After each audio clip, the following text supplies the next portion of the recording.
Radio Karoual, le journal. Présentation Haruna Meiga. Le ministère de la Sécurité lance une campagne de sensibilisation contre la drogue en milieu scolaire dans la région du centre. En Côte d'Ivoire, des manifestations après la radiation de Tidiane Thiam. En sport, on parle de la rénovation du stade du 4 août. Ce sont là les grandes articulations de cette nouvelle édition du journal de 17h en ce mercredi 23 avril. Bonsoir et bienvenue. Ce jeudi 24 avril 2025 à Ouagadougou, le ministère de la Sécurité, à travers le secrétariat permanent du Comité national de lutte contre la drogue, a lancé l'offensive de sa campagne de lutte contre la drogue en milieu scolaire. Sur une période de 4 jours, cette première étape entend toucher 150 écoles des arrondissements et des communes rurales de la région, suivant le reportage d'Ismaël Konfé. S'inscrivant dans le cadre des Journées nationales d'engagement patriotique, le ton de l'offensive contre la drogue a été donné à l'école primaire Baoguin. Selon le Comité national de lutte contre la drogue CNLD, dans les écoles, des élèves s'adonnent à la consommation de stupéfiants selon le Comité national de lutte contre la drogue. Le constat est que déjà en classe de 6e, les jeunes sont déjà familiers à ces substances nocives. Au regard de ce constat, le CNLD veut toucher la racine à travers des sensibilisations dans les établissements primaires de la région du centre.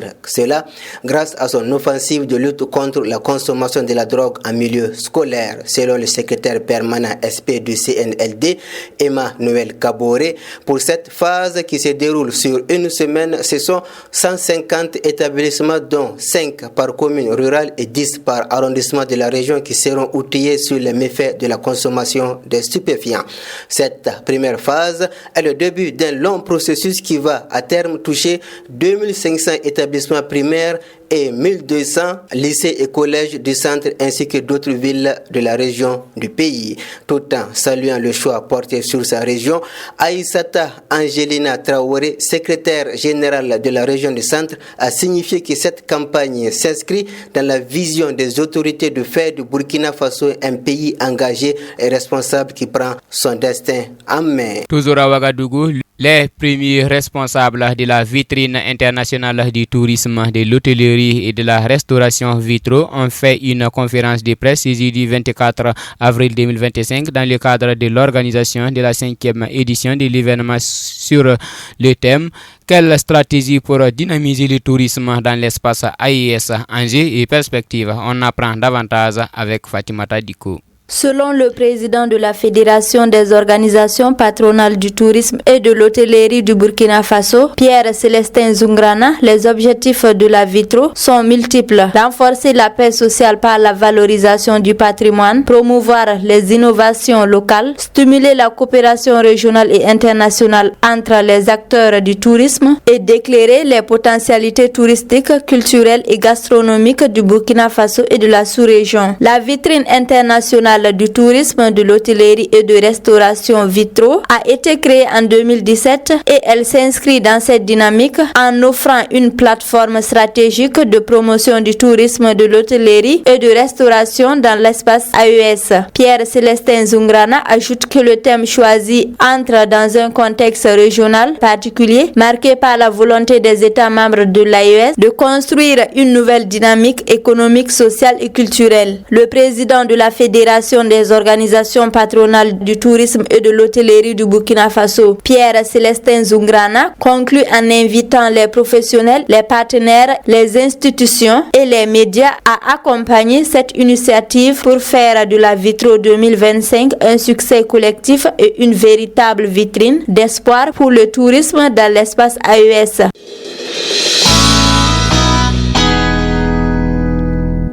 Revenons à présent à Dori. La circonscription d'éducation de base de Dori D a clôturé ses activités culturelles de l'OCEP 2025 hier mercredi à la salle de ciné Welende de Dori qui a été inondée d'élèves et d'étudiants. Récital, théâtre et ballet ont été les disciplines retenues pour cette finale.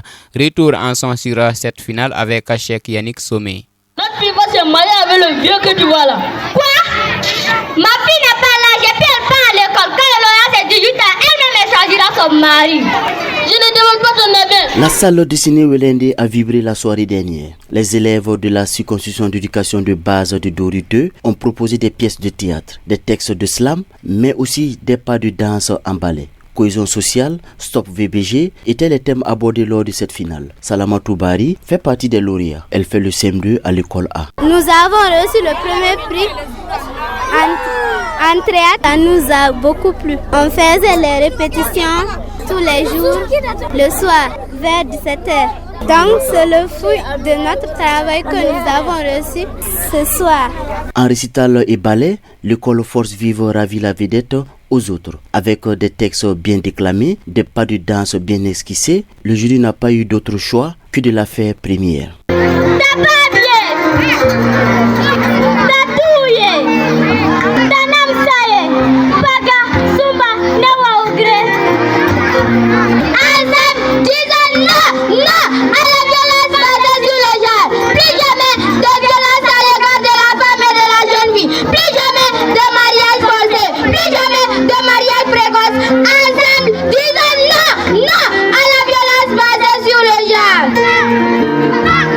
Cinq écoles ont pu arriver à cette phase de la compétition en culture. Toutes ont partagé des messages à travers leur art choisi. Et le président de la délégation spéciale de Dori, Ayongo Atiana, qui a suivi de bout en bout cette soirée, se dit satisfait. Pour ce que j'ai pu voir ce soir, je peux dire qu'il y a de l'espoir.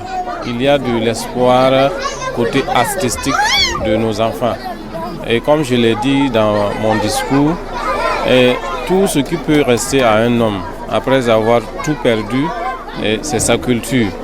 Et c'est vraiment un point sur lequel nous devons mettre beaucoup d'accent. Phase culture terminée, il va rester le sport pour finir avec la 3e édition de l'organisation du sport et la culture à l'école primaire OCEP. Les lauréats ont pu répartir avec des enveloppes de 10 000 à 25 000 francs CFA accompagnés de kits scolaires. Sous une toile ensoleillée, une dame métissée, marquant ainsi l'absence de différences de race, s'évertuant à exécuter ces différentes tâches quotidiennes, si nobles et si difficiles.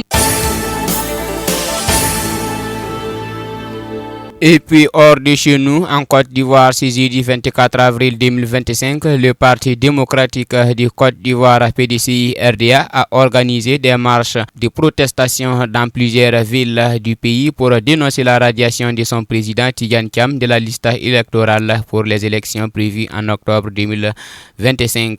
Le reportage de Mamoudou Diallo. Suite à la décision judiciaire radiant Tidjane Thiam de la liste électorale, des militants du PDCI à Abidjan ont marché depuis le siège du parti dans le quartier du plateau jusqu'au tribunal. Des rassemblements de même type étaient programmés devant d'autres juridictions à travers le pays, même si certains ont été perturbés par une forte présence sécuritaire, notamment à Bouaké, où la mobilisation a été dissuadée. Le parti dénonce une manœuvre politique déguisée en procédure judiciaire pour éliminer un adversaire non négligeable. Tidjane Thiam a lui-même réagi en assurant qu'il n'abandonnera pas sa candidature et qu'il n'y aura aucun plan B. Il a qualifié la décision de la justice d'injuste et accusé le pouvoir en place de chercher à l'écarter à tout prix. Cette décision judiciaire repose sur l'acquisition par Tidjane Thiam de la nationalité française en 1987, selon que le droit ivoirien aurait entraîné la perte de sa nationalité ivoirienne. Même si Tidjane Thiam avait officiellement renoncé à sa nationalité française en février 2025, le tribunal a estimé qu'il n'était plus éligible au moment de son inscription sur les listes électorales en 2022. De son côté, le gouvernement a averti que tout trouble à l'ordre public serait sévèrement sanctionné en appelant à la retenue. Foot, basket, handball, judo, cyclisme, le sport.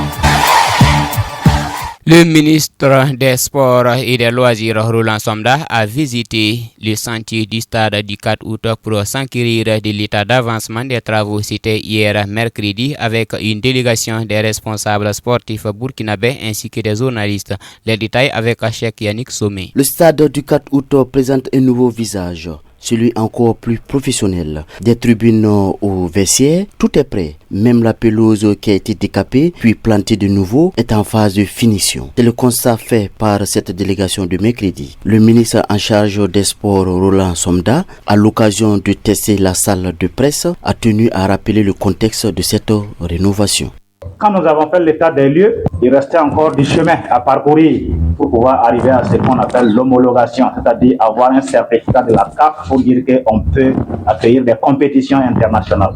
Le point ayant été fait, nous avons soumis un rapport en Conseil des ministres en décembre 2024, fin décembre, qui, après examen, a bien voulu l'approuver pour que nous puissions enfin conduire ce chantier à terme. Dès lors, les travaux ont recommencé. Tout est prêt, ou presque, selon Daouda Diané, chef de mission de contrôle. Pour un délai total de 6 mois, donc nous sommes à peu près à 50% de délai consommé pour 80 et quelques % donc, des travaux exécutés. Donc vous avez remarqué, nous sommes en train de faire les travaux de finition et les équipements à venir. Voilà, les équipements, c'est-à-dire pour l'entretien. Et puis donc tous les meubles sont là. Ils sont en train de faire donc le montage donc des meubles. Le travail avance. Les salons VIP et VVIP, les salles de conférence sont prêts. La pelouse refaite, il ne reste que quelques détails. Et le ministre Somda donne déjà une date butoir pour recevoir le stade du 4 août New Look. Nous prenons engagement avec vous et le peuple burkinabé tout entier que nous allons mettre tous les moyens pour pouvoir rendre cette infrastructure disponible plus tard des cas. Au plus tard des cas, je le dis, c'est-à-dire la ligne rouge à ne pas franchir, c'est juin 2025.